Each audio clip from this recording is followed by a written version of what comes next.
Hello, listeners. It's Bobby, and I'm back for day 3 of our Halloween marathon. So far, we've looked at a dark Christmas classic and an episode of an iconic television show. Today, we'll change pace again and look at a children's film this time. Before the series was run into the ground by extremely mediocre live action films, Alvin and the Chipmunks was a favorite cartoon of mine.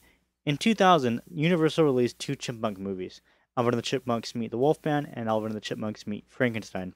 I watched both these films as a kid and absolutely loved them. Due to these films being produced by Universal, the creators were able to take the names and designs of the monsters and other characters associated with them that are featured in the original Universal productions, and this is a major treat for anyone who's a fan of these films. The first one to be released was Alvin and the Chipmunks Meet the Wolfman. In it, Alvin is a huge fan of monster movies and magazines and is even going to star as a lead role in a school production of the classic Dr. Jekyll and Mr. Hyde.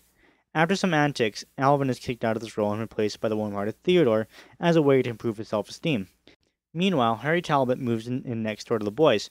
Theodore is bitten by a wolf soon after, and the boys realize that Harry Talbot is in fact a werewolf. This one is my favorite of the 2 Chipmunk monster films. It's the perfect way to introduce children to the classic monsters, and parents who are a fan of the genre are sure to have some fun noticing the references to the films in which these characters are ripped from. Alvin and the Chipmunks Meet Frankenstein was the second to be released. In this one, the Chipmunks are performing a concert in the Majestic Movie Studio theme park, an obvious spoof on Universal Studios. After the concert, the boys discover that they've been locked inside the park and wander into a Frankenstein's castle attraction. Here, a real Dr. Frankenstein is creating a monster that he unleashes on the boys. After the monster tracks him down, Theodore befriends the monster, who he nicknames Frankie. This is my least favorite of the two, but that isn't to say it's bad. I enjoyed this one almost as much. The iconic monster design is featured here, and the moral of the story, while a bit cliche, is a great one for children. I also like to believe that the 1987 classic, The Monster Squad, had some influence on the writer's decision to feature certain plot points. The only thing keeping this one back is a goofy climax and the lack of story. Neither film had an amazing story, but I found that the Wolfman film held my interest more.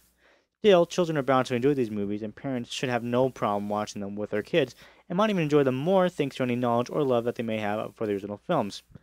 Both these films are currently available as a double feature on DVD and are extremely cheap, ranging from $3 to $6 on Amazon. Thank you for listening, and stay tuned for day 4 of our Creature Feature Halloween Marathon.